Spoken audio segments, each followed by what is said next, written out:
So this is the kind of the great essential teaching that was established by the Lord Buddha so long ago in India.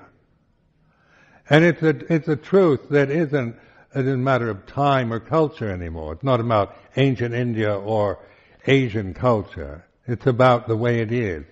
And that way it is the same for all of us. I mean, the conditions change, cultural attitudes, habits, modern, ancient, advanced, backward, primitive, or whatever the conditions of the world might be. The awakened consciousness is the way out. It is the only possible way of resolving conflict and realizing the Dhamma, or the truth, ultimate truth. So this is, now this was in the Buddhist teaching, the Four Noble Truths. This is a very profound teaching. Even though it sounds simple enough, Four Noble Truths and so forth.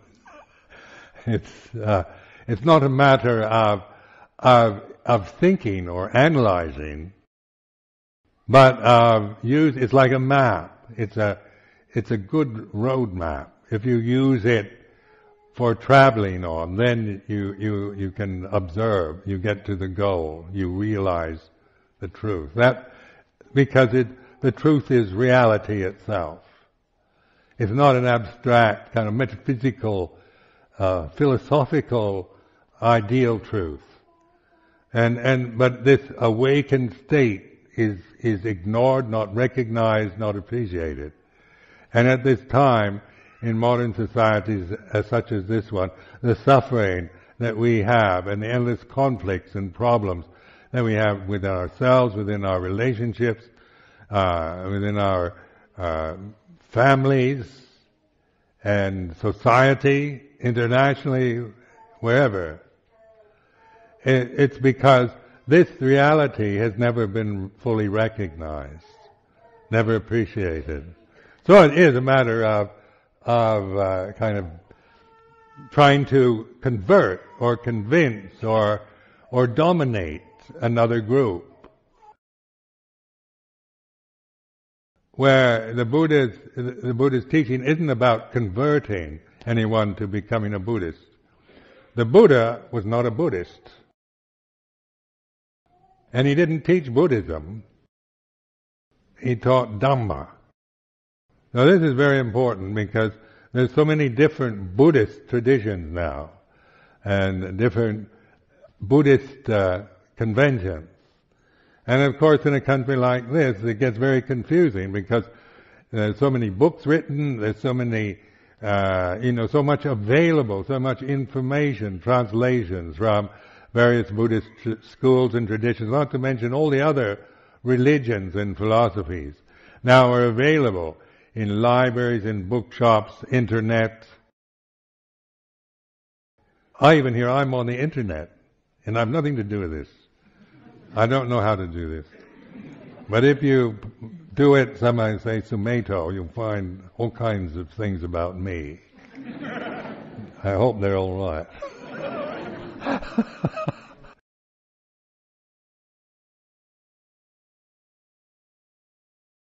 But what the Buddha was pointing at was not conventional Buddhism, but at Dhamma, or the way it is, or the truth. Here and now, it's a timeless, it's a kalika. Akaliko Dhamma means timeless, apparent here and now. It's the awakened consciousness that each individual human being is capable of recognizing. It's not something you get. It's just like waking up. You suddenly know you're awake. Well, you might be in a dream, you're sleeping and dreams can seem very real, as you're being chased by a raging tiger. And then you wake up and, it's only a dream. Well, we think we're awake all the time, even when we're not asleep. But recognize that humanity is conditioned. We're very conditioned by culture, by social attitudes, by class identities, by identities with the gender of the body, with our language, with everything. It's all conditioned. We acquire it after we're born. When you're born, you don't have any perceptions of yourself as an individual person, as a male or a female, as a European or an Asian, or anything. You're conscious. There's consciousness, and that consciousness is experienced through the form, the physical body. And that's Dhamma. That's the way it is. And then after, of course, we're born, then we get conditioned. You are a little boy, and you're an American, and your name is Robert. That's what my mother said.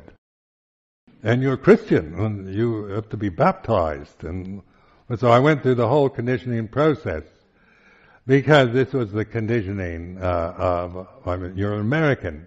You're an American boy. And on like this. Some of us very good. I'm not complaining. But to recognize the conditioning of how strong this conditioning is, and how blinding it is, and how, as long as we are attached to any condition whatsoever, without seeing that, we're going to suffer. Even when we've got the best conditions, even if we're born into wealth, beauty, good fortune, it's still conditioning. So in my experience in Thailand with Luang Por Chah was like seen through this conditioning. Because it was very much reflected in the Thai culture. Because I was 32 years old, learning a different conditioning. Different language. It wasn't so easy to learn Thai language, like English I learned when I was a baby. 32 years old, I had to struggle with the Thai language.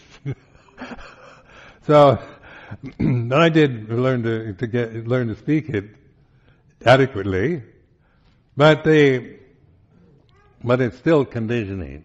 Even becoming a monk, a Buddhist monk, a Theravadan monk, or whatever, this is all convention.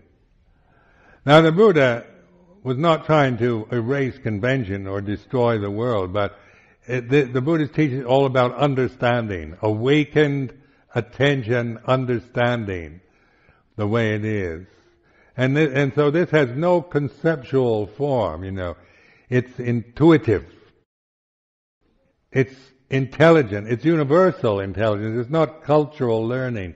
It's not knowledge you gain from teachers or scriptures.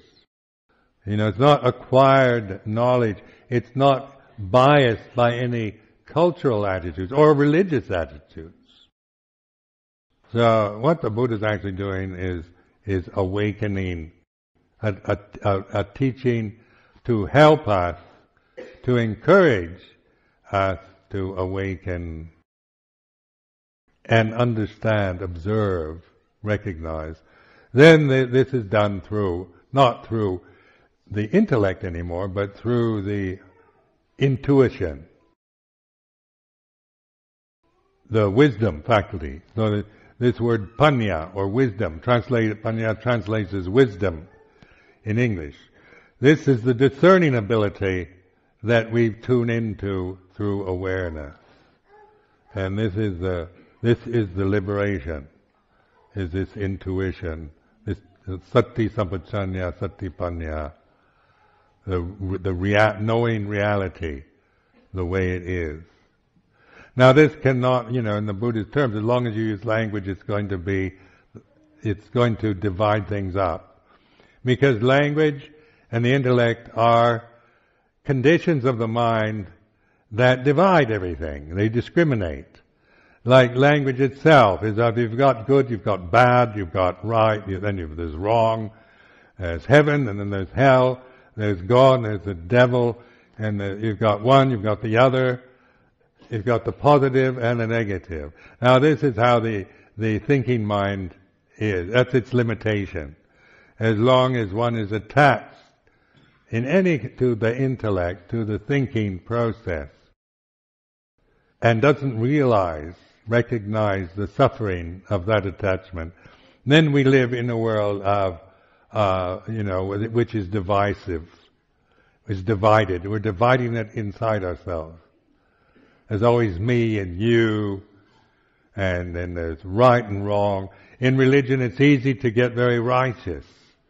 You can get very conceited about keeping the vinaya and things like this. You can get very righteous and about our group, our form of Buddhism, and so forth. And we can form conceits and that reinforce the ego and the sense of a self through attaching to the Buddhist conventions.